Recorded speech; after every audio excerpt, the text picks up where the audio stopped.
واد اسمه رمزي الكل بيقول له يا مجنون. ليه؟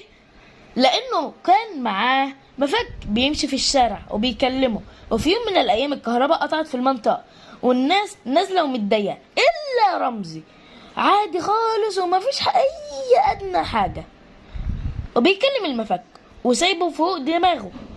سألوه بتعمل ايه؟ قال له بستقبل الاشارات من القمر الصناعي. الناس ضحكت عليه ومشت.